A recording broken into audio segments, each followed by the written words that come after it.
Sir, ಈಗ ಕುಟುಂಬದವರು ಹೇಳಿದ್ದಾರೆ, ಅದಕ್ಕೆ ತನಿಖೆ ಹಂತದಾಗಿದೆ. ನಾನೇನು ಮಾತಾಡೋಕ್ಕಾಗಲ್ಲ. ಜಿಲ್ಲಾ ಮಂತ್ರಿಯಾಗಿ ಅಷ್ಟು ಸತಿ ಮಾಡಿದ್ದಾರೆ, ಏನು ಮಾಡಿದ್ದಾರೆ ಅದನ್ನು ಪೊಲೀಸ್ ಅಧಿಕಾರಿಗಳಿಗೆ ಮಾಹಿತಿ ಇರ್ತೈತೆ. ಅದನ್ನು ತನಿಖೆ ಮಾಡಿ ಯಾರು ತಪ್ಪು ಮಾಡಿರ್ತಾರೆ ಅವ್ರಿಗೆ ಶಿಕ್ಷೆ ಆಗಿ ಹೇಳಿದ ಒಂದು ಮಾತು ಬಹಳ ಚರ್ಚೆ ಆಗ್ತಕ್ಕಂಥದ್ದು. ಇವರು ಆ ಹುಡುಗಿ ತಪ್ಪು, ಹುಡುಗಿಯನ್ನು ಕಾಲಿಸ್ತಿದ್ದ, ಅದಕ್ಕೆ ಕೊಲೆ ಆಗಿದೆ ಅಂತ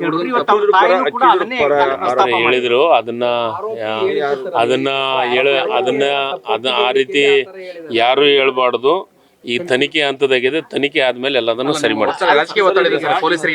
ಯಾರಿಗೆ ಯಾವುದು ಒತ್ತಡ ಇಲ್ಲ, ಏನೂ ಇಲ್ಲ.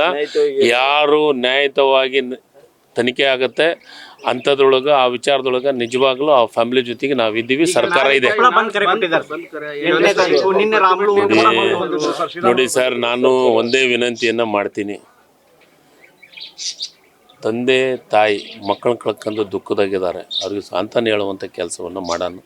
ಅವರಿಗೆ ಸರ್ಕಾರದಿಂದ ಏನು ಕೊಡಬೇಕಾಗಿತ್ತು ಅದನ್ನು ಕೊಡೋಣ. ಆದರೆ ಯಾರು ತಪ್ಪು ಮಾಡಿರ್ತಾರೆ ಅವರಿಗೆ ಶಿಕ್ಷೆ ಅಂತೂ 100ಕ್ಕೆ 100 ಮಾಡೋಣ. ಅದನ್ನು ಬಿಟ್ಟು ನಾವು ಪ್ರತಿಭಟನೆ ಮಾಡೋದು ಮತ್ತೊಂದು ಎಲ್ಲರಿಗೂ ಹಕ್ಕಿದೆ. ಬಟ್ ನಾನು ವಿನಂತಿ ಮಾಡೋದ್ರಿಂದ ಅವರಿಗೆ ಸಾಂತ್ವನ ಹೇಳಿ ಆ ಕುಟುಂಬದ ಜೊತೆಗೆ ಇರೋಣ ಅಂತ ನನ್ನ ವೈಯಕ್ತಿಕ ನಾನು ಅದ್ರ ಬಗ್ಗೆ ರಾಜಕಾರಣ ಅನ್ನೋದನ್ನು ನಾನು ಇಲ್ಲಿ ಏನೂ ಮಾತಾಡೋಕ್ಕೆ ಇಷ್ಟಪಡೋಂಗಿಲ್ಲ. ಯಾರಿಗೆ ನೋವಾಗಿದೆ ಆ ನೋವಿನೊಳಗೆ ಭಾಗಿಯಾಗಿ ಅವರಿಗೆ ಸಾಂತ್ವನ ಹೇಳುವಂಥ ಕೆಲಸವನ್ನು ಮಾಡಿ.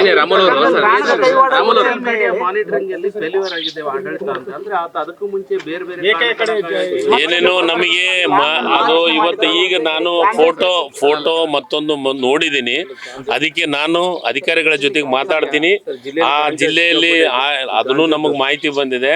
ಅದಕ್ಕೂ ಗಂಗಾವತಿ ಒಳಗೂ ಮತ್ತು ಇಲ್ಲೇ ಒಂದು ಇದೆ ಅಂತ ನಮ್ಮ ಹತ್ರ ಈಗ ಅಧಿಕಾರಿಗಳೇ ಹೇಳಿದ್ದಾರೆ. ಅದ್ರ ಮೇಲೆ ಕ್ರಮ ವಹಿಸುವಂಥ ಕೆಲಸವನ್ನು ಮಾಡ್ತೀವಿ. Yes sir, thank you.